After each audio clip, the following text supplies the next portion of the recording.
Well, the idea is to create a non-metallic metal which looks more like silver. So to do that, I need to achieve a more white looking in my non-metallic metal. So my base coat and shadow color is going to be this bluish gray, steel gray from Vallejo, and combined with the off-white, I'm going to build the lights on those non-metallic metals.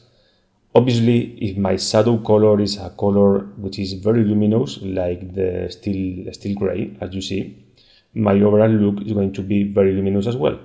But anyway, we need to build some volumes and lights in those different shapes using very luminous layers as well. So the idea during this process is to create those different layers and volumetry,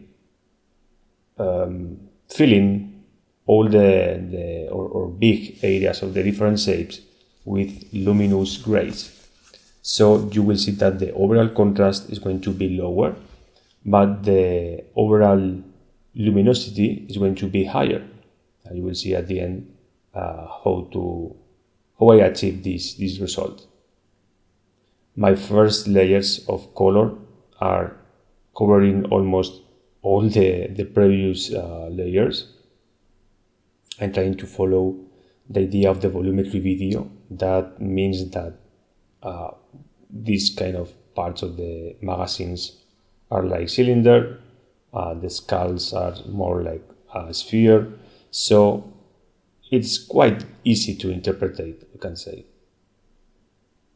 Notice how I create different reflections in the volumes, something that we already seen in the video volumetry and non-metallic metals.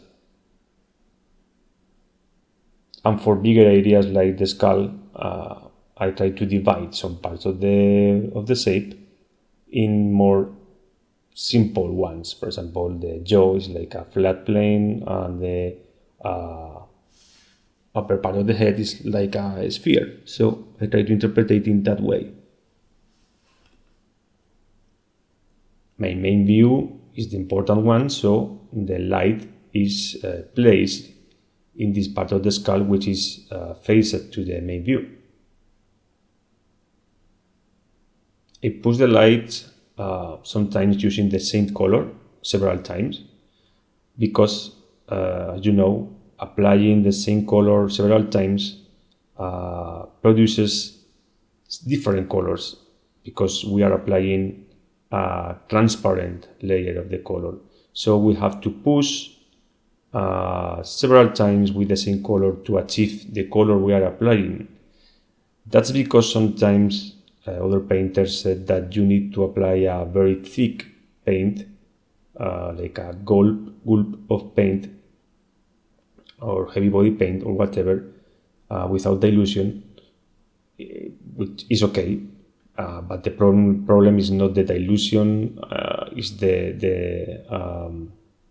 failure of believing that applying a translucent layer is going to show you, or is going to be the real color that you are applying in the figure. So instead of applying very thick coats of paint, I try to apply the same color several times and pay attention to the color in the figure, trying to match the color of my wet palette with the color I have in the figure. And when I achieve that, I add more white, in this case, to the mixture, so I can place new layers of paint with more luminous color. The ending of this non-metallic is the same as others, outlining and applying final highlights.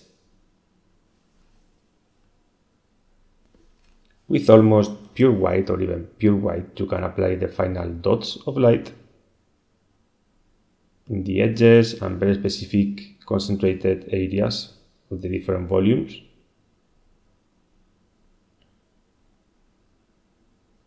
This final highlight is going to be the one that produces the effect of something that is reflective, as well as those small dots, those sparks of light that add some extra reflective looking to the material.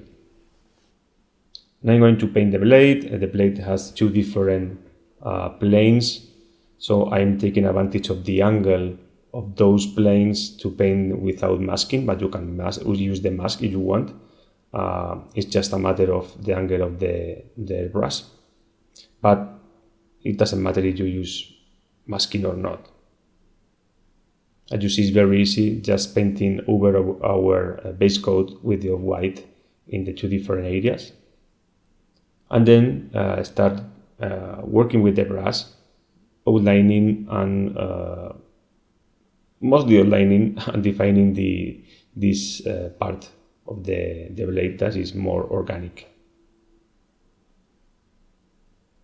After outlining everything, I'm using this contrast, which is some kind of turquoise color, to add some extra shadow, because it's a very wide piece, so I think it needs a bit more contrast on it. So I add a bit of this Crossicor and Crossicor plus black, but not too much. As I said, they don't want to achieve a very high contrast, so it's just a bit of extra contrast compared with other parts of the silver parts, obviously, but not too much. There is a secondary reflection. If you remember the video of Not Metallic Metal, I recommend you to take a look at it. It's very important to add secondary reflections in the in the non-metallics shapes that you are painting to improve the reflective properties of the effect. Now with cold white, which you know is my favorite white, it's very, very, very white. I'm using it to outline the white parts. Well, almost all the parts of the blade. You can see the difference between whites. So it will add an extra reflective contrast in the blade. And that's all. You can see the overall looking at the figure and how this non-metallic metal looks more brighter than others, but still looks like a non-metallic metal.